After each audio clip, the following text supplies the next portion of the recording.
Bonjour, bonjour à vous tous, bonjour tout le monde. Je m'appelle Camille Beausoleil. Je suis la directrice exécutive de la Communauté nationale des gestionnaires ou la CNG tout court. Merci d'être ici aujourd'hui et d'être ici en si grand nombre. Avant de commencer la session d'aujourd'hui, je tiens à souligner que je travaille à Ottawa, une belle journée enneigée ici à Ottawa. Et je me retrouve sur le territoire traditionnel non cédé du peuple algonquin Anishinaabe. Puisque nous travaillons dans des endroits différents et nous sommes donc sur des territoires traditionnels autochtones différents, j'aimerais vous inviter à prendre un moment de réflexion et de reconnaître le territoire traditionnel de votre lieu de travail. Donc, je vais demander à mon équipe de changer la diapo afin qu'on puisse passer à travers quelques détails logistiques de la session d'aujourd'hui. Vous allez remarquer que votre caméra n'est pas disponible ainsi que votre micro. Par contre, voici quelques options que vous avez afin d'interagir avec nous aujourd'hui. La première chose, c'est que le sous-titrage est disponible. Donc, dans l'application MS Teams, vous pouvez aller cliquer sur les autres options pour aller activer les sous-titres en direct. Aujourd'hui, on va essayer de vous donner un peu de temps pour nous offrir des questions aux panélistes, les questions de l'audience. On vous encourage d'utiliser la fonction Q&A, sur l'application, surtout puisque ça vous permet également d'aimer ou de voter pour la question que vous voulez qu'on pose aux panélistes. Mais le clavardage est disponible aussi pour vous et on va essayer de le surveiller, mais on espère ne pas manquer de questions. Alors, dans la mesure du possible, essayez d'utiliser la fonction Q&R. La séance d'aujourd'hui sera enregistrée et nous allons la partager suite à la session d'aujourd'hui. Et comme je l'ai mentionné tantôt, cette session sera uniquement en français. Nous avons un panel en anglais à 14 heures, heure de l'Est. So this session is entirely in French. If you're interested in our English panel, it will be at 2 p.m. Eastern Time today. OK. Donc, allons-y. Commençons notre panel de discussion. Mais j'aimerais tout d'abord offrir un peu de contexte avant de débuter. Depuis quelques mois, nous, à la CNG, on prend le pouls des gestionnaires partout au pays grâce à des courts sondages éclairs qui se retrouvent dans notre infolette mensuelle. En juin dernier, on a posé la question suivante. Quels sont les sujets relatifs au leadership qui vous aideraient le plus à progresser en tant que gestionnaire? Et la réponse principale que nous avons reçue était justement gérer les attentes de la haute direction. Alors, comme vous pouvez le constater, c'est devenu le thème de notre panel aujourd'hui. Alors, je suis complètement ravie de partager la scène avec ces quatre invités qui vont nous partager leur expertise et leur sagesse, bien sûr, avec nous aujourd'hui. Donc, afin de mieux apprendre à vous connaître, j'aimerais passer à la première question. Et Marc-André, c'est toi qui vas répondre en premier. Pourriez-vous vous présenter brièvement et nous dire en même temps qu'est-ce que le leadership signifie pour vous? Eh bien, merci beaucoup, Camille. J'étais content de voir qu'on a atteint le 240. Je ne sais pas si on pourra se rendre à 250. On verra de participants. J'ai aussi la chance de zioter un petit peu dans la liste des participants. Je reconnais quelques anciens collègues. Donc, coucou à tout le monde. Donc, moi, c'est Marc-André Daigle, ou simplement MAD pour les intimes, mes initiales. Je suis originaire de Dieppe, Nouveau-Brunswick. Donc, tantôt, Camille t'avait mentionné que ça va être uniquement français, mais en bon acadien, des fois, mon accent, mon chiac va peut-être sortir, fait que je m'excuse déjà au début. En temps normal, je suis directeur à l'Agence du revenu du Canada, mais si vous me permettez, je vais faire un petit bref retour en arrière. Il y a plusieurs années, trop longtemps, j'ai commencé ma carrière dans la région de Montréal. Les premiers jours, c'était dans un centre d'appel pour l'impôt. Puis ceux qui connaissent un environnement de travail comme les centres d'appel, je pense qu'on peut comprendre, on peut s'entendre sur la pression puis le rythme dans les centres d'appel. Mais quelques années plus tard, j'ai réorienté ma carrière, puis j'ai commencé à travailler à l'aéroport de Dorval comme agent des services frontaliers. Puis ça, c'est un milieu où est-ce qu'on prend des décisions en continu, souvent dans l'intensité et dans l'imprévu. et sans beaucoup d'informations et finalement qui a un impact direct sur les gens. Surtout quand on pense les décisions que je prenais en temps d'immigration, donc les gens qui rentraient ou qui étaient refusés à rentrer au Canada, mais aussi en termes de sécurité nationale. Donc, chaque décision que je prenais avait un impact sur les enjeux des Canadiens et Canadiennes. Puis, quand j'y pense, ces premières années-là ont été très déterminantes pour moi. Elles m'ont appris de façon sérieuse l'importance de la présence, vraiment façonner mon jugement et l'importance d'être authentique dans chaque interaction et surtout la valeur du service public vécu sur le terrain et humain à humain. Après ça, j'ai comme eu une espèce de piqûre. J'ai voulu mieux comprendre le gouvernement puis de le voir de façon différente. Donc, c'est là que mon volet leadership ou j'avais des aspirations de carrière. Donc, comme plusieurs d'entre vous, d'entre nous, comme à la fonction publique, j'ai donc choisi de venir à Ottawa pour élargir mon horizon. J'entendais toujours parler l'administration centrale, ils ne savent pas qu'est-ce qu'ils font. Je me suis dit, ben, je vais aller donner un coup de main, puis moi-même, je ne savais pas mieux, mais je disais, j'aimerais mieux comprendre. Donc, je voulais contribuer à des mandats nationaux et finalement me lancer en gestion.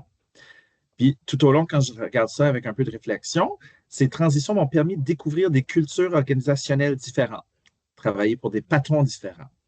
Quelques bons et plusieurs pas si bons que ça, si je veux dire. Je le dis en riant, mais ça fait vraiment fasciné mon leadership. J'ai pu voir au parcours toujours des leçons à prendre, d'en tirer, de voir qu'est-ce que je vais prendre de mes observations, de mes anciens patrons, et qu'est-ce que je ne vais pas prendre qui va aussi façonner mon leadership. Donc, en gros, tout ça, ça m'a permis de développer une vision plus systémique et surtout de construire une confiance professionnelle qui m'a aidé à gérer une fois pour toutes l'expression, le contexte de ce qu'on appelle le syndrome de l'imposteur, que plusieurs d'entre nous connaissent bien. Mais ça, c'est complètement un autre sujet pour un autre jour. Fait que Camille, je vais rester focusé sur la discussion d'aujourd'hui. Donc, franchement, aujourd'hui, j'essaie de laisser une empreinte, à tous les jours, j'essaie de laisser une empreinte positive partout où est-ce que je passe. Comme je dis, normalement, je travaille à l'agence, mais de plus en plus, j'essaie de donner du leadership, donner plus de temps comme à une session comme aujourd'hui. Il y a quelques années, j'ai commencé aussi à enseigner à temps partiel, faciliter des cours à l'école de la fonction publique. Et encore une fois, j'ai découvert vraiment une autre passion, donc je rajoute, mais les connexions que j'ai avec les gens, ça me permet vraiment de me sentir bien que je peux contribuer et aussi je continue dans mon apprentissage.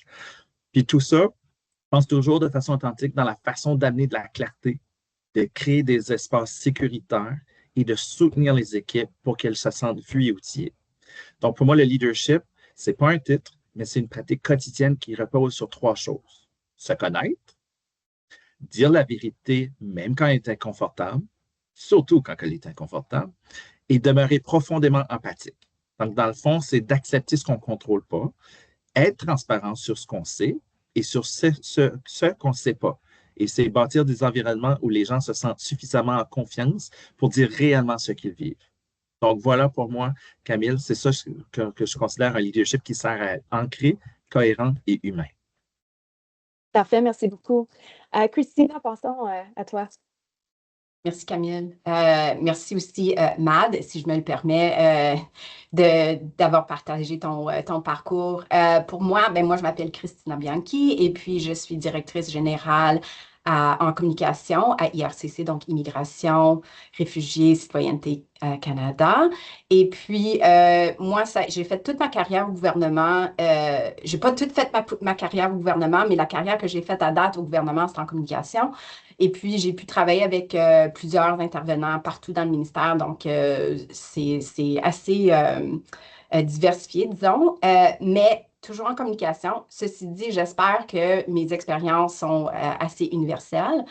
Moi, pour moi, le leadership, c'est pas un poste ou une position, c'est vraiment une approche. Je peux même dire que je dirais que même les enfants font preuve de leadership. Donc, ça peut être à n'importe quel niveau. Il y a plus ou moins, je dirais, deux grands volets. Le premier, c'est l'habilité d'inspirer la confiance, tout en ayant une certaine compassion, mais en la démontrant la capacité de résoudre des problèmes. Donc, ça, c'est le premier volet. Puis l'autre volet, c'est vraiment de créer des espaces où chacune et chacun peut s'exprimer, peut prendre sa place et peut contribuer. Après tout, on ne peut pas être leader sans une équipe. Parfait, merci beaucoup. Dominique, passons à toi. Oui, ben merci Camille, merci de m'avoir invité pour le panel. Mon nom est Dominique Saint-Pierre, je suis le directeur général pour la région du Québec au sein de Ressources naturelles Canada. Je dirige également des programmes nationaux en foresterie. On fonctionne sous un mode matriciel, donc à la fois la région, mais aussi pan-canadien. Je voyais qu'il y avait déjà une question dans le question-réponse sur la possibilité de faire carrière en région. La réponse courte, c'est oui. Je suis un exemple de ça. J'ai toujours habité Québec et par choix, j'ai choisi de rester à Québec. J'ai travaillé dans divers ministères au fil du temps, que ce soit Environnement Canada. J'ai eu des postes même dans les agences centrales, mais à distance, en télétravail, bien avant que ça devienne à la mode. J'ai travaillé aux affaires autochtones. J'ai travaillé depuis maintenant 2012 au sein de Ressources naturelles Canada. Et mon parcours professionnel s'est surtout situé, je dirais, à l'interface des politiques publiques et des opérations. Parce qu'on est en région, le côté opérationnel est très important et devenir un peu un traducteur ou un interprète de cette interface politique-opération est très utile parce que c'est parfois quelque chose qui manque du côté de nos collègues de l'administration centrale. Leur rôle est différent, mais ça prend des interprètes entre les deux. Puis je dirais qu'au niveau de ma façon d'être comme gestionnaire, moi, je suis quelqu'un pour qui le mieux-être en milieu de travail est primordial. Et ça, autant pour les employés que pour moi. Je pense que c'est quelque chose qui nous aide à garder l'équilibre. Mais si nos gens, surtout si nos équipiers sont heureux, sont bien dans leur travail, ils vont être motivés. Quand on est motivé, engagé, on est là pour livrer des résultats. Donc, c'est bon pour l'organisation. Et je pense que tout à l'heure, Marc-André parlait de la confiance. C'est un élément clé dans mon style de gestion. La définition de leadership, moi, que je l'ai cadré quand même beaucoup plus étroit que Christina en termes de leadership en gestion. Pour moi, c'est d'être en mesure d'expliquer le pourquoi on fait ce qu'on fait. Donc, expliquer la vision de notre organisation, où on s'en va. Le leadership, c'est aussi de montrer le quoi, c'est-à-dire d'être transparent. Puis c'est un mot que Marc-André a utilisé également, puis on va l'entendre probablement plusieurs fois aujourd'hui. La transparence, crée un climat sain, j'en parlais, mais aussi créer une culture d'équipe. C'est des choses qui reviennent, qui reposent en grande partie sur les épaules du leader pour donner le ton, si je peux dire. Puis, je conclurai en disant que le leadership, c'est aussi laisser de l'espace aux gens, laisser la latitude aux équipes pour le comment on fait les choses. C'est-à-dire que nous, on doit se préoccuper de regarder au loin, de dire c'est par là qu'on s'en va, expliquer pourquoi. Mais le comment on s'y rend, on peut leur donner de la marge de manœuvre et c'est là que les gens peuvent s'épanouir, fait que c'est important. Fait que c'est sûr qu'une des compétences importantes de tout leader, c'est de savoir communiquer, communiquer avec son équipe, puis on aura la chance d'en reparler. Oui, tout à fait. On va sûrement en reparler. Nathalie, vas-y. Bonjour tout le monde, bonjour Camille, tous les participants aujourd'hui. Ça me fait plaisir d'être là et de partager le panel avec ces invités estimés. Alors, Nathalie Laviada-Jourdouin, je suis à l'École de la fonction publique où je suis vice-présidente principale aux opérations du secteur public et à l'inclusion. Un poste dans lequel je suis depuis maintenant 4 ans, mais quand je réfléchissais à ta question, Camille, je suis officiellement dans un poste de gestion depuis presque 20 ans. Ça fait juste un petit peu plus de 25 ans que je suis à la fonction publique. Depuis 2006 que j'ai commencé en gestion, puis cadre de direction depuis 2010. Donc, bien sûr, j'ai commencé à l'âge de 12 ans. Ça, c'est ce que je me dis pour ne pas trop me sentir un peu vieille de la vieille, mais en tout cas, je l'assume. Par rapport à ce que le leadership signifie pour moi, je dirais, puis vous allez voir, il y a des messages qui vont concorder avec ce que mes collègues ont déjà dit, mais c'est le leadership, il ne s'agit pas de prendre toute la place, mais plus de créer l'espace. Donc, moi, ce que je vois dans le leadership et ce que j'ai appris au fil des années, c'est vraiment, je me vois comme un leader moi-même qui façonne un petit peu le contenant.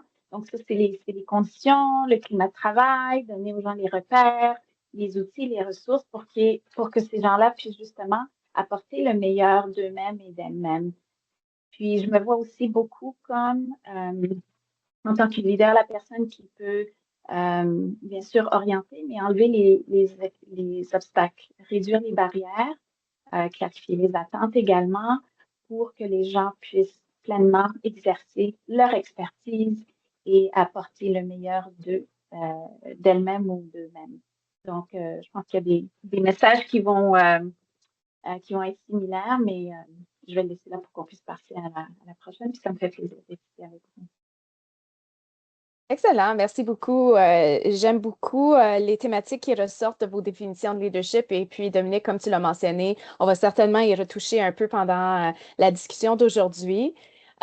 Et donc, passons à la prochaine question. Je vous ai expliqué un peu le contexte d'où vient la thématique suite à des sondages au sein de la communauté des gestionnaires.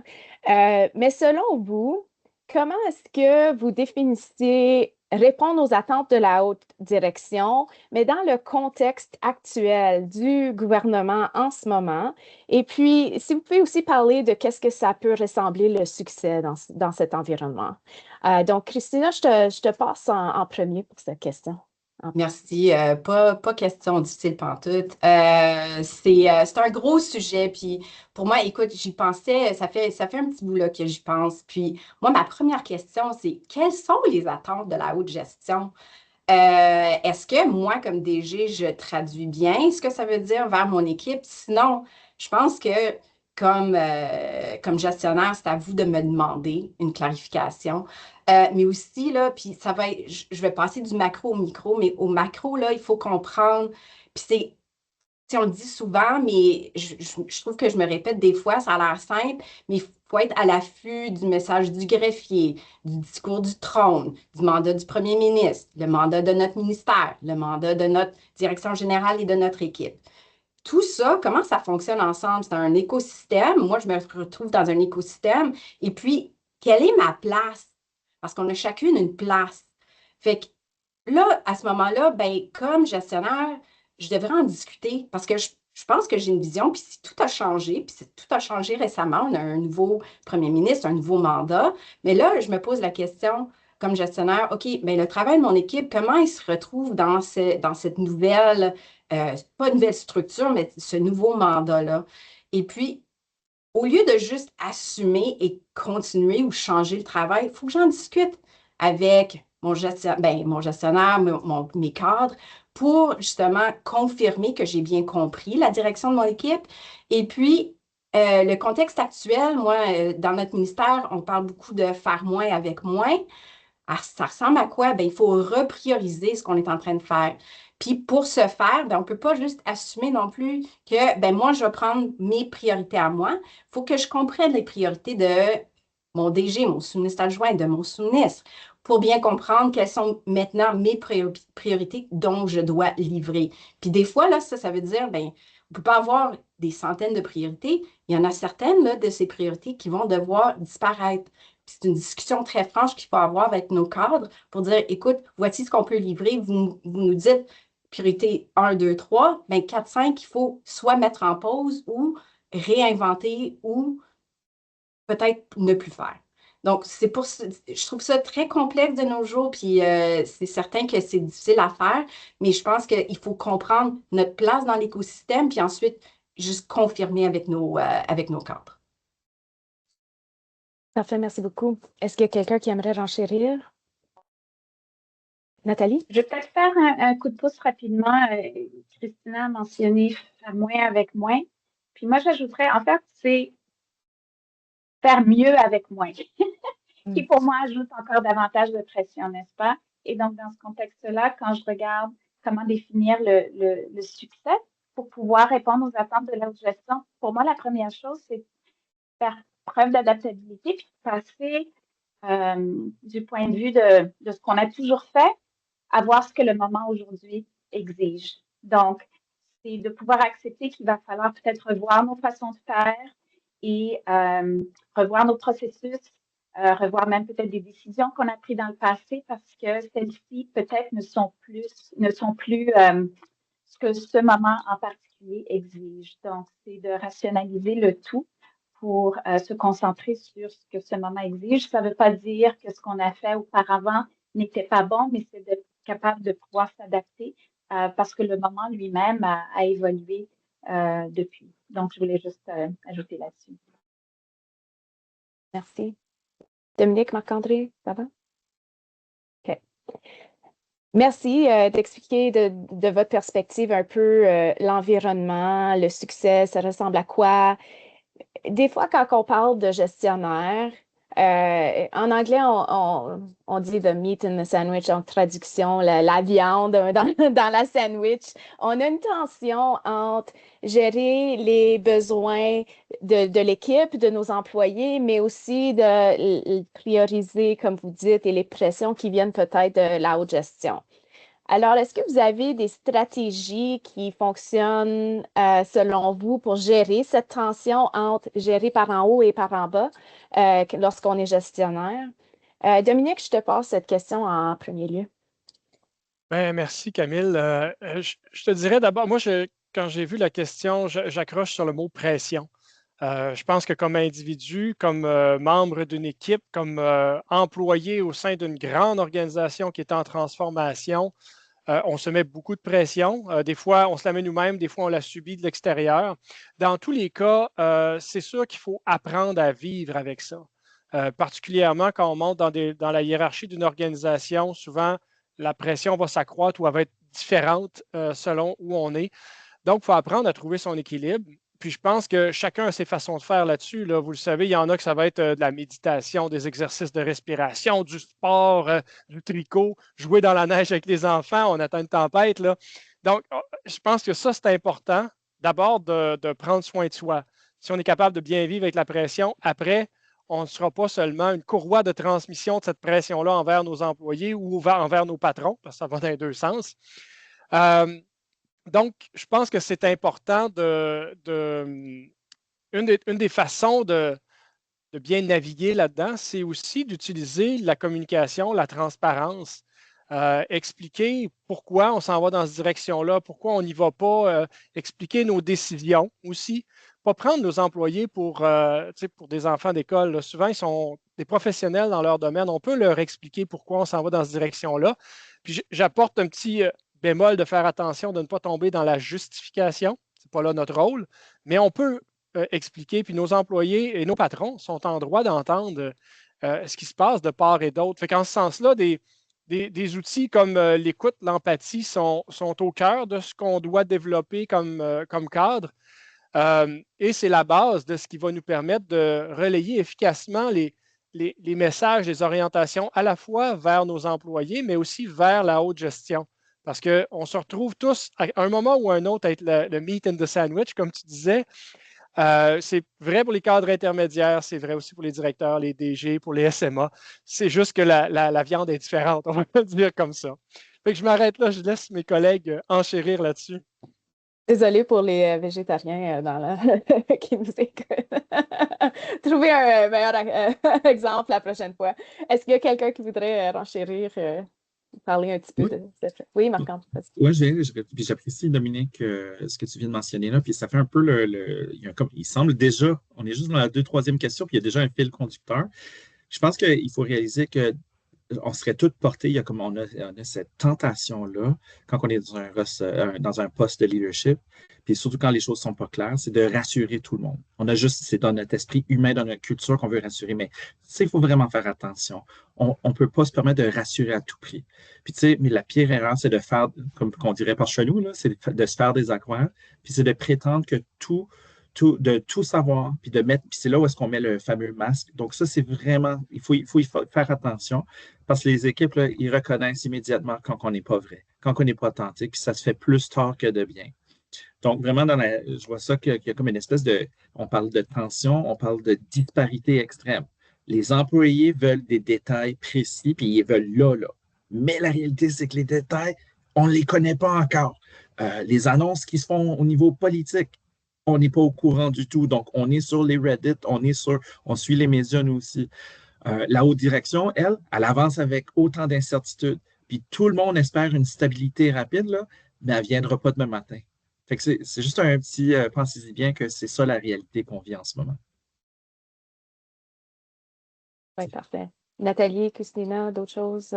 Non, parfait. Donc, j'ai une grosse question, la prochaine question à vous poser. Euh, Christina, tu l'as abordé un petit peu tout à l'heure, mais juste pour peut-être renchérir sur les idées dans le contexte dans lequel on vit en ce moment. Je veux partager une citation qui vient de la présentation du budget 2025 de la part du greffier du Conseil privé. Et je cite, le gouvernement a défini ses priorités. Notre travail est de nous concentrer sans relâche sur celles-ci. Notre travail est de simplifier pour que nous puissions agir plus rapidement, de prendre quelques risques pour faire avancer les choses. Donc, Christina, tu as mentionné, lorsqu'il y a un changement de gouvernement ou un changement de greffier, ça change, nos priorités changent ou ont évolué ou changé.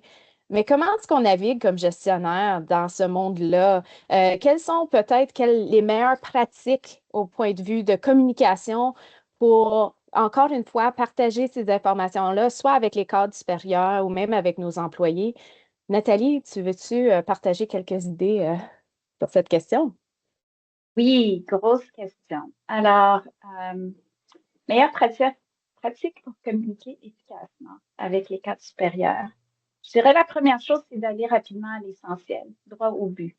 En tant que cadre supérieur, moi-même, on a besoin de messages clairs. Moi, j'ai besoin de messages concis et j'ai besoin que les messages soient directement ancrés dans ce que ces nouvelles priorités du gouvernement veulent dire pour nous. Donc, une bonne pratique, et c'est une pratique que j'utilise moi-même quand il s'agit de communiquer avec ma haute gestion, mon sous-ministre, c'est de vraiment essayer de formuler les enjeux en trois. Donc, ce que je vois, ce que ça signifie, puis ce que je propose de faire. Puis, à partir de là, je trouve que ça ouvre la place pour vraiment des bonnes conversations, un bon dialogue, mais il faut y arriver avec le plus de clarté possible et puis le plus concis possible parce que souvent, on doit composer avec plusieurs choses en même temps, donc ça aide toujours quand les choses nous arrivent vraiment claires et concises comme point de départ. Sur ça, je dirais que c'est une chose aussi. Je pense aussi que c'est important de positionner le travail, vraiment les ancrer dans le moment. J'en ai fait mention dans un de mes commentaires. Mais ce qui résonne en ce moment avec la haute direction, c'est dans le budget, c'est dans ce que le greffier également a dit aux fonctionnaires, c'est simplification, c'est rapidité d'exécution, c'est prise de risque calculée. Donc, peut-être essayer d'ancrer ce qui est présenté à la haute gestion par rapport à ces trois éléments-là, si je veux. Et comment est-ce que les propositions que vous allez peut-être mettre de l'avant contribuent à ces objectifs-là? Comment est-ce que vos propositions vont contribuer à simplifier quelque chose, faire avancer quelque chose de plus vite également? Puis je dirais une autre chose, Camille, aussi, parce que je sais que parfois c'est des questions que je reçois, c'est qu'il ne faut pas avoir peur de dire à la haute gestion ce que la haute gestion a besoin d'entendre. Donc, moi, j'ai énormément de respect pour les gestionnaires qui amènent une lecture vraiment honnête de la situation, même si elle n'est pas confortable. Donc, ce que je demanderais en termes de, je dirais, une bonne pratique, c'est de pouvoir livrer ces messages difficiles, mais avec calme et avec respect, mais aussi avec peut-être des pistes de solutions concrètes. Donc, je pense que ça, c'est une bonne pratique. C'est une pratique, toutes les pratiques que je vous partage, c'est ce que je mets en application ou je vise de mettre en application quand moi, je me vois à briefer mon sous-ministre. Donc, ça vient à tous les niveaux, à tous les échelons, quel que soit notre rôle. Donc, je vais laisser ça là. Je suis sûre que mes collègues ont des choses à ajouter par rapport à ça. Merci, Nathalie. Christina, oui, vas-y. Oui, mais j'aime beaucoup ce que tu dis, Nathalie, au sujet de la clarté du message et aussi de la transparence. Moi, un des points que tu as soulevé, je ne sais pas si tu as utilisé le mot, mais c'est la traduction. Hein, la traduction de la vision, puis de ces grands mots-là du greffier vers notre équipe. Qu'est-ce que ça veut dire pour mon travail au jour le jour? Parce que c'est pas toujours clair, surtout si on est des gens qui sont comme plus juniors ou nouveaux au gouvernement, c'est pas toujours clair ce que ça veut dire. Donc, pouvoir traduire, ça, c'est gros. Puis aussi traduire pour notre gestion, voici le travail qu'on fait, voici notre place. Parce que des fois, moi, je ne suis pas dans les détails là, du travail de mon équipe. Donc, si les gestionnaires peuvent me l'expliquer un peu, puis, ah oui, c'est vrai que ça rentre dans notre mandat de notre équipe puis qui rentre dans le mandat du ministère et du gouvernement. Mais là, à ce moment-là, on peut travailler de façon plus claire et précise. Parfait, merci beaucoup. Marc-André, Dominique, ça va? OK. Je vais passer à la prochaine question, mais ensuite, après celle-là, j'aimerais regarder aux questions de l'audience des participants. Alors, je vous encourage à ceux et celles qui écoutent en ce moment de continuer à poser vos questions dans la partie de questions et réponses. Mais entre-temps, j'aimerais poursuivre avec la question tu sais, on parle de nouvelles priorités, on parle de mandats qui changent, comment est-ce qu'on le communique. Mais comment est-ce qu'un gestionnaire ou une gestionnaire peut rester flexible, adaptable, en gardant le moral de l'équipe, en gardant un milieu de travail sain? Marc-André, tu en as parlé un petit peu tantôt, et puis je te lance la question en premier. Super, merci Camille. Ça, c'est vraiment, je pense que c'est vraiment la réalité à tous les niveaux de la hiérarchie. On parle de morale, on parle d'engagement, on parle de challenge avec l'engagement. Puis honnêtement, je réalise que ça fait au moins 7-8 ans que je me retrouve à dire ça va s'arranger, là. Cette année, là, c'est la dernière année, on sort du bois. Puis là, avec la situation, c'est encore là. Je ne sais pas si c'est moi qui est sur la cassette, mais je pense, en toute honnêteté, c'est ça notre réalité, puis ça va continuer. Donc, c'est là les mesures d'adaptation, puis c'est là qui nous revient en termes de c'est quoi notre aire de contrôle. Fait que je ne vais pas répéter ce que Christina et Nathalie ont déjà dit, mais vraiment, le numéro 1, c'est la clarté. Vraiment, vraiment élaboré sur la clarté active. Je vais donner des exemples très concrets. J'ai pensé à ça parce que ça, c'est quelque chose de la rétro que je donne à mes gestionnaires, puis mes gestionnaires, puis mon propre bureau. Puis à chaque fois, je dis, Marc-André, on ne veut pas te déranger. Marc-André, tu es trop occupé. Et je dis, non, validez toujours. Si on est dans des réunions et il y a quelque chose qui dit que vous êtes expert, il y a une manière de l'aborder. Vous pouvez le mettre dans le team, vous pouvez lever la main, mais juste pour le nuancer, parce que sinon, ça reste que la table de discussion va continuer dans la discussion avec la fausse information ou quelque chose qui est erroné. Donc, il faut toujours trouver une manière d'apporter cette clarté-là. Même chose si vous êtes dans des réunions, puis si on s'entend, là, l'audition, on a tendance à parler, beaucoup parler, s'entendre parler et revenir. Ça peut aller en rond et tout ça. Fait que oui, ça peut être challenging de suivre le beat ou il y a peut-être certaines nuances. Donc, ce que je recommande souvent, c'est valider la réunion ou si vous trouvez qu'après la réunion, vous êtes dans la réunion puis vous sentez, ah, c'était clair, mais que là, rendu à votre bureau ou rendu, ça c'est si vous êtes rentré au bureau, mais sinon, vous retournez devant votre ordi pour commencer la charge de travail ou vous retournez à commencer à l'expliquer à votre équipe. Puis là, vous voyez, finalement, ce n'était pas si clair que ça. Il y a une expression, j'ai essayé de la traduire en français, mais The devil is in the detail. Le diable est dans les détails. Là. Mais c'est normal. Donc, c'est à ce point-là, restez pas pogné dans cette zone d'inconnu ou de cette zone d'inconfort. Prenez le temps de demander, Marc-André, as-tu un petit 2 minutes? J'aimerais juste valider si c'est bien ce qu'on a dit ou même l'écrire. Puis juste on a parlé beaucoup de choses, juste m'assurer est-ce que je m'en vais vers la bonne piste. Ça, vous allez voir que ça ne va pas déranger. Au contraire, c'est le contraire. Ça nous permet de s'assurer qu'on est bien aligné.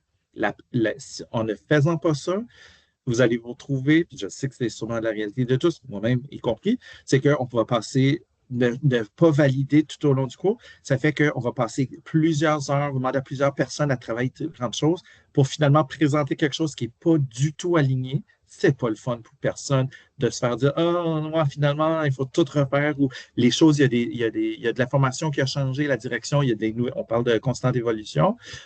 Même demander, faire un petit croquis, faire un mock-up, puis dire « Bon, voici l'encadrement, les grandes lignes, le outline. Est-ce que je suis sur la bonne piste? » Demandez, encouragez vos équipes à faire la même chose parce que là, ça permet que tout le monde est aligné, puis là, on rajoute les détails, puis là, ça ne vient pas finir, mais pour donner cette direction-là. Donc, ça, c'est vraiment une des premières choses par rapport à la clarté. En termes de présence constante, ça, c'est une autre chose que je me permets de démystifier. Et personnellement, ça m'a pris plusieurs années et beaucoup d'erreurs avant de le comprendre. C'est que vos équipes, là, ils ne cherchent pas un gestionnaire parfait. Votre haute direction non plus, là, que ce soit votre directeur, votre DG, on ne cherche pas personne parfait. On cherche par contre quelqu'un qui est humble, quelqu'un qui est présent, quelqu'un qui est responsable. Si vous dites que vous allez faire quelque chose, ben faites-le. Dites pas juste oui, devenez pas un yes man, yes woman, yes personne, que ah oui, on dit tout, mais finalement, on ne revient pas. Mais en termes de pour vos équipes, là, je veux démystifier que vos équipes veulent savoir quelqu'un qui est accessible, quelqu'un qui est cohérent, quelqu'un qui est transparent sur ce qu'il sait puis qu'est-ce qu'il ne sait pas. On ne cherche pas les superwomen, les supermen que « Oh, je suis… » Voilà, cette perception-là, c'est du passé. Puis même dire quand c'est flou et expliquer le pourquoi derrière un changement. On l'a mentionné tantôt, fait que je veux le renforcer. Puis c'est ça qui crée de la stabilité, même quand tout bouge autour. Et finalement, l'autonomie encadrée. Par ça, je veux dire que quand les priorités bougent, les équipes ont besoin d'un cadre clair, mais aussi de marge de manœuvre pour s'ajuster.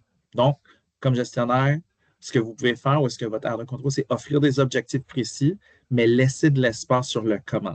Ça laisse la place aussi à l'innovation. Ça renforce la confiance. Ça envoie le message que, hey, mon patron, là, il a confiance en nous, c'est pas un micromanager, puis il nous permet d'avoir ce luxe-là. Donc, ça, c'est toutes des choses qui est de plus en plus rare ces temps-ci, de mon point de vue, mais ça contribue encore à l'engagement. Donc, finalement, rappelez-vous que l'adaptabilité, là, c'est pas l'opposé de la stabilité.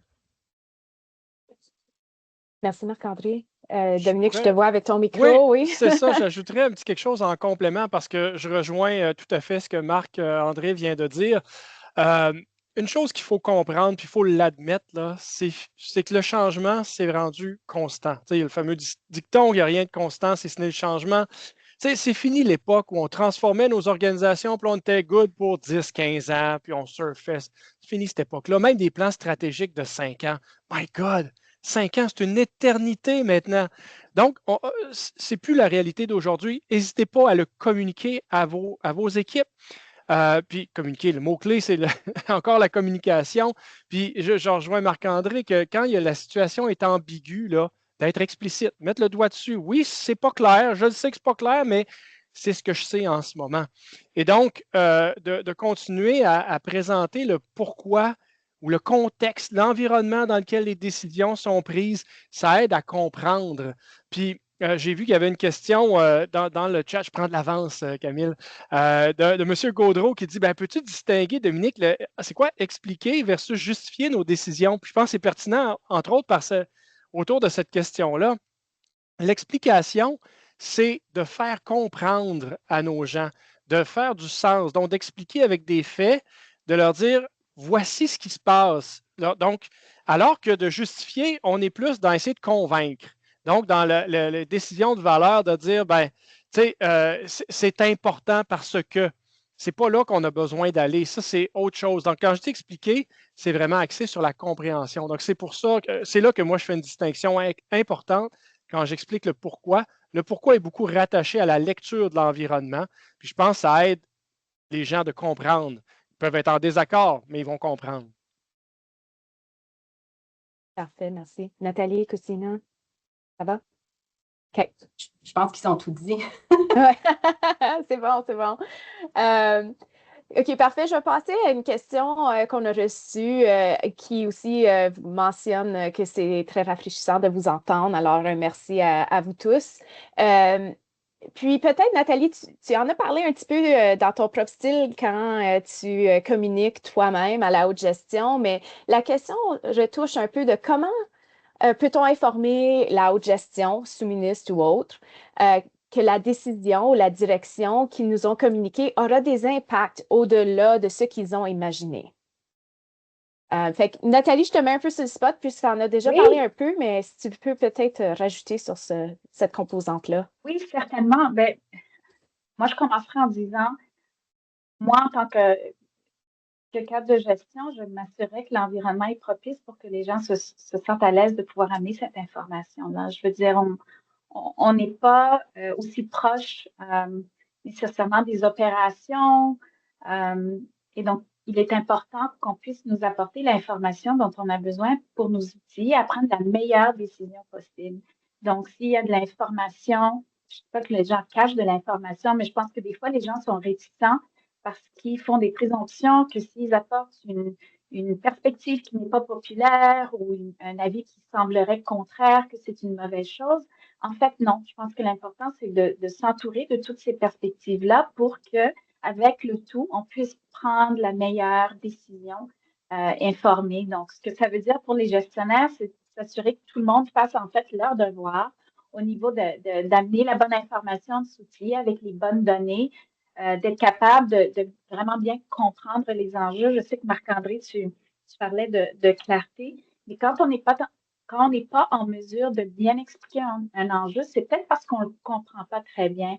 Donc, important de faire ses devoirs, si je peux le dire de cette façon-là, et de mettre ces éléments là sur la table. C'est absolument essentiel. Moi, je trouverais ça vraiment, pas juste triste, mais vraiment pas responsable de penser que quelqu'un n'apporterait pas l'information qui pourrait m'aider à orienter ma décision d'une manière ou d'une autre. Donc, je pense en tant que leader, c'est de m'assurer que je façonne, encore une fois, c'est un peu mon style de leadership, le contenant dans lequel les gens se sentent à l'aise d'apporter l'information. Puis si je m'en vais dans une autre direction ou l'organisation s'en va dans une autre orientation, c'est correct. Vous avez fait votre travail, vous avez amené l'information nécessaire qui a servi à prendre.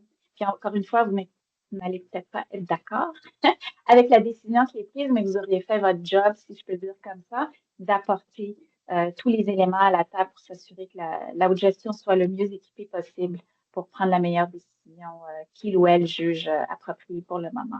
J'espère que ça aide un petit peu. Oui, parfait, merci. Est-ce que quelqu'un qui veut rajouter? Oui, Dominique? Oui, ben moi, j'ajouterais deux petites choses en complément. Je pense que quand on passe des messages à la haute gestion, une façon de le cadrer, c'est d'axer nos commentaires sur les impacts réels ou anticipés, puis impact à la fois sur l'externe, donc notre clientèle, et sur l'interne, donc comment ça va être reçu de nos employés.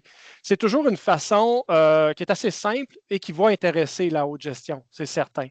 Puis, là où je rejoins aussi Nathalie, il y a un aspect du timing, avoir le bon moment pour passer ces messages-là.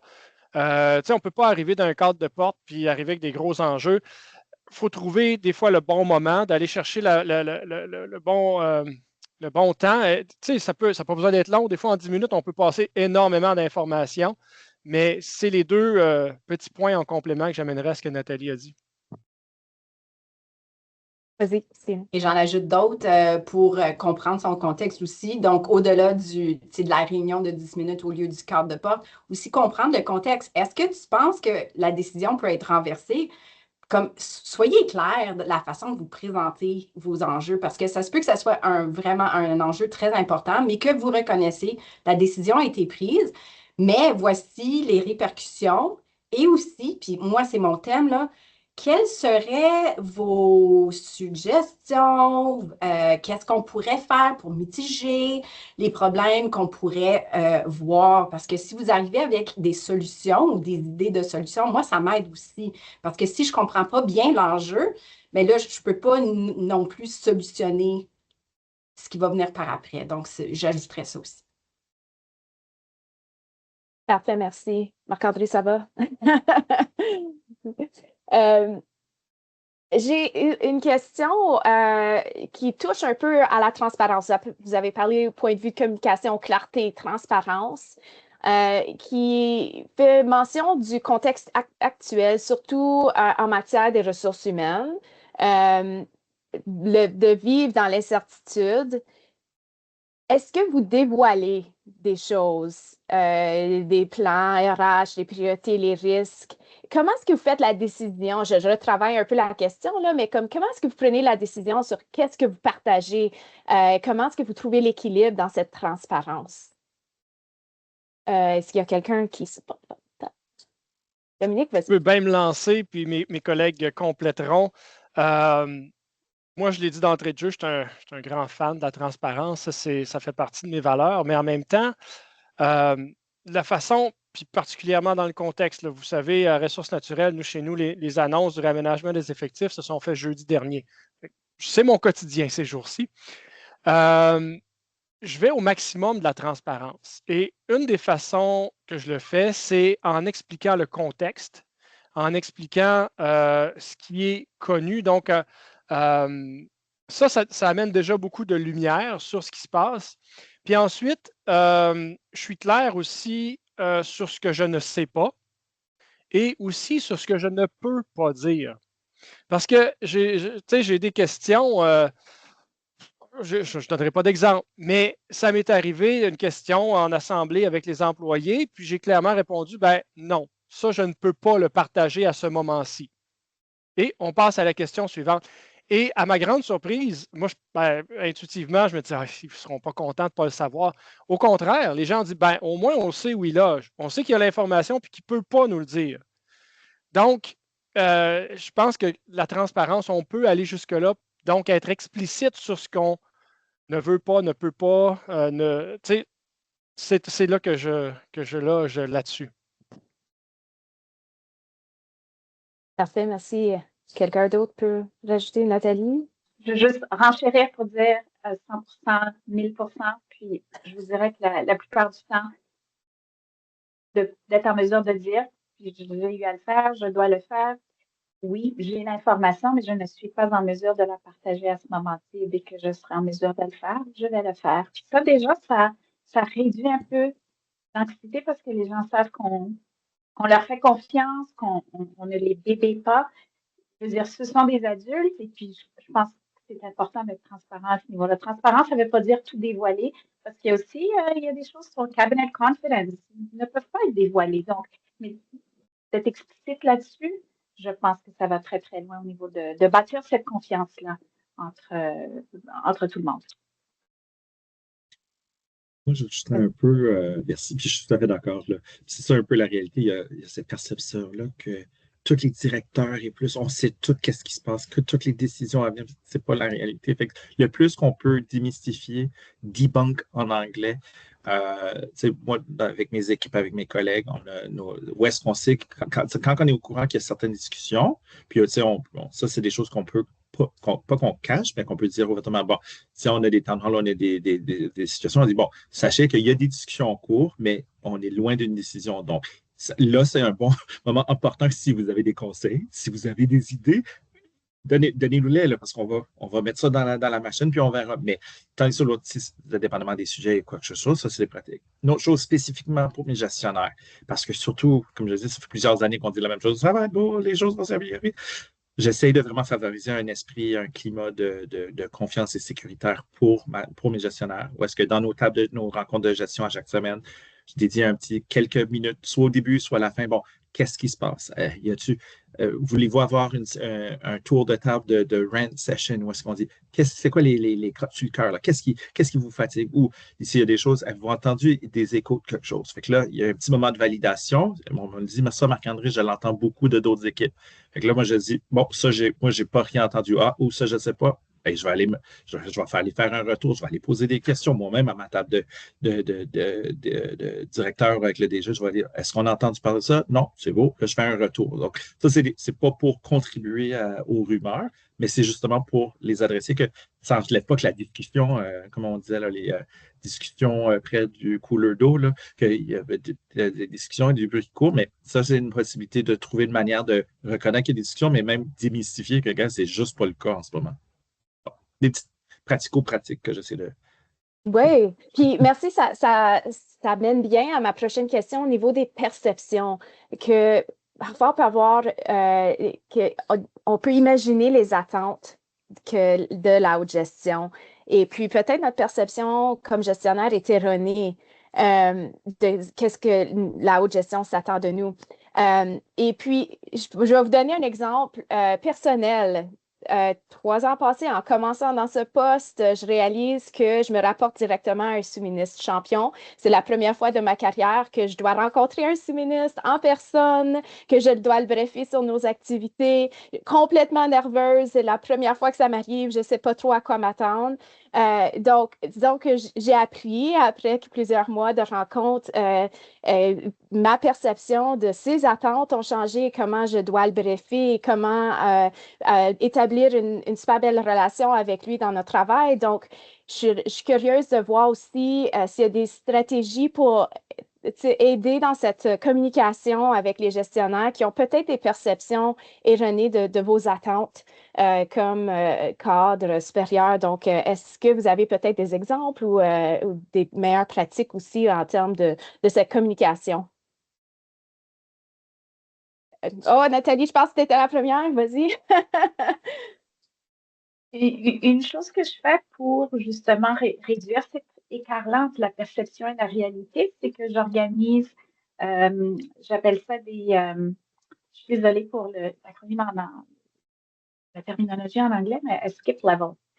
Donc, j'ai ma table de gestion qui sont des DG, mais je ne rencontre pas les directeurs à la même fréquence. Mais une fois par trimestre, je rencontre juste la table des directeurs.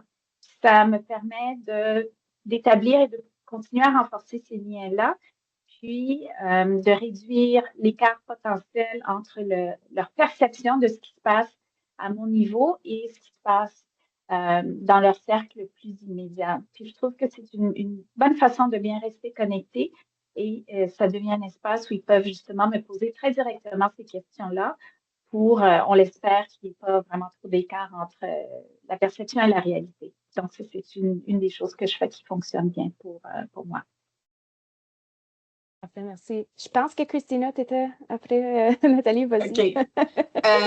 Moi, ça serait plus du point de vue du gestionnaire qui cherche l'information, surtout si tu es nouveau dans une équipe, de t'adresser à tes collègues, de poser la question, comment est-ce qu'elle aime être brefée, quel genre de courriel, est-ce que plus d'informations, moins d'informations, ce genre de questions-là. Moi, j'ai un mini bureau, j'ai 2 personnes qui travaillent dans mon DGO. Posez-leur des questions aussi, parce que, tu sais, des fois, moi, mes attentes, j'avoue, si quelqu'un me demanderait quelles sont tes attentes, mais là, c'est très vague, c'est très vaste, mais comme dans quel domaine, dans quelle direction, vis-à-vis des courriels, vis-à-vis des briefages, etc. Mais là, à ce moment-là, je peux répondre de façon plus pointue, mais il y a plein de monde autour de moi. Ça fait 2 ans que je travaille dans ce rôle-ci. Il y a plein de gens autour de moi qui le savent. Donc, peut-être avoir une discussion avec eux, puis aussi, à la limite, là, demander aussi directement à la personne, demander cette réunion, mais je pense qu'il y aurait assez d'informations autour de cette personne-là pour en savoir plus. Dernier mot sur cette question, Marc-André? Oui, donc ça revient. On dirait qu'on se connaît tous, puis on se parle, puis on a tout préparé ensemble. Là, il y a comme, on est tous pareils. Donc, il y a de la diversité, là. Mais donc, pour revenir un peu, c'est exactement ça. Mes stratégies, là, c'est que je suggérais, c'est aller demander à des collègues, aller demander, admettons, si vous allez voir un DG qui est dans une autre direction générale ou quelque chose, regardez, est-ce que vous connaissez des gens de ce côté-là? Allez demander, même leur dire, puis ça demande de la vulnérabilité, ça demande de mettre ça de côté, puis dire, je m'en vais briefer, même quelqu'un qui ne connaît pas votre sujet ou votre organisation, demander, je m'en vais faire un pitch à tel groupe, je ne connais pas trop. Voici qu'est-ce que j'ai, avez-vous des conseils? Fait que le plus que vous pratiquez, là, le mieux que ça va aller. Puis avec le temps, c'est comme un muscle, hein, le storytelling, comme on dit, là, ça devient de plus en plus facile. Deux derniers points. Par rapport à préparation puis la préférence de chacun, je vais juste partager une histoire. Quand j'étais dans ma première année de directeur, j'avais un DG que lui me disait qu'il préférait juste, j'ai pas besoin de tous les détails, moi je préfère juste le high level. Mais quand je lui présentais des points, des puces, des bullet points, il disait, ah ben là je veux plus de détails. Fait que lui, j'ai compris que lui pense, comme Christina venait de dire, qu'on pose la question, je sais pas, on fiche. Donc lui, j'ai compris, lui aime les détails, il aime les longs paragraphes à nuancer tout ça. Mais moi, mon style perso, c'est vraiment juste les bullets. Tu me donnes un bullet, moi, je peux parler longtemps. Si on me donne un paragraphe, je vais stresser parce que je veux aller mot pour mot. Le patron, et le sous-ministre adjoint, lui, préférait les bullets. Fait que là, ça, je le savais, je le connaissais, puis j'avais travaillé pour lui avant. Fait que là, j'envoyais des mots, des points de discussion, j'envoyais des bullets, mon DG me le retournait pour des trucs, pour des longs paragraphes. Fait que j'essayais de satisfaire les deux qui avaient un style différent. Ce que j'ai fait, j'envoyais les deux. Voici les paragraphes, voici les puces à côté. Comme ça, moi, j'étais satisfait et je préparais. Dernier point que je veux juste élaborer, c'est pour se préparer comme gestionnaire, là, pour aller faire ça. On respire, on calme. Préparez-vous pas juste exactement sur quoi vous voulez parler. Parce que c'est la minute que vous allez parler de quoi, on va vous poser une question, une curveball, puis là, j'étais pas fait. Prenez le temps de prendre un pas arrière avant quand vous allez voir la personne, puis pensez, est-ce qu'il y aurait d'autres points stratégiques ou y a-t-il d'autres éléments que je veux peut-être juste avoir back pocket? Parce que si vous allez juste avec le 100% de qu'est-ce que vous voulez parler, vous allez être déstabilisé, puis la nervosité et tout va venir prendre en prise. OK, Camille, désolé, je parle trop. Là. C'est beau, c'est beau. Alors, avec une grande respiration, comme tu le dis, on va passer à la dernière question pour conclure la séance d'aujourd'hui. En une phrase, quel est votre meilleur conseil à offrir à un gestionnaire aujourd'hui, selon votre expérience? Marc-André, commence. Soyez la personne qui apporte de la clarté quand tout est flou et du courage quand tout devient inconfortable. Christina? Moi, c'est une petite phrase qu'une collègue m'a dit une fois, de travailler à haute voix. Donc, d'informer et les cadres, et les collègues, et les gens dans notre équipe. Excellent. Dominique? Ouais, j'ai pas des aussi belles phrases, mais certainement 2 conseils. Je pense que aussi, il y a quelque chose qu'on peut aborder, d'avoir une humeur stable. C'est rassurant pour l'équipe. Les patrons qui ont des humeurs en dents de scie, c'est difficile pour tout le monde qui travaille autour d'eux. Puis, l'autre conseil, ben, comme gestionnaire, c'est de demeurer authentique. Vous allez chacun découvrir votre style de gestion. Vous connaissez déjà peut-être beaucoup, mais ça, c'est important de demeurer authentique. C'est correct qu'il y ait des styles de gestion différents dans une grande organisation. Puis, continuez de communiquer à la fois avec vos employés et vos supérieurs. Parfait, merci. Nathalie? Moi, je dirais qu'on est dans un moment qui exige vraiment de nous tous, parce que je me mets dans le même bateau que tout le monde, des gens qui sont capables de s'adapter rapidement puis de faire preuve de souplesse. Donc, plutôt que d'être dans un mindset de subir le changement, parce que je pense que ça nous met dans une position plus de victime, où est-ce qu'on n'a pas le contrôle ou l'influence, c'est voir le changement comme une opportunité de mobiliser soi-même et ses équipes pour avancer ensemble. Parfait. Écoute, merci pour ces conseils, pour conclure la séance d'aujourd'hui, mais aussi pour tous vos conseils et votre sagesse apportée aujourd'hui lors de cette discussion. Merci à tous les participants et participantes aujourd'hui. On est toujours très heureux de vous accueillir lors de ces séances. Continuez à suivre et de s'inscrire pour soit l'infolette de la CNG, pour les ressources pour gestionnaires, les événements, des choses qui puissent s'appliquer pour vous aider à parfaire dans votre parcours de gestionnaire. Merci à vous tous aujourd'hui. Passez une excellente journée. Bonne journée. On se revoit bientôt. Au revoir. Merci aux panélistes. Merci beaucoup.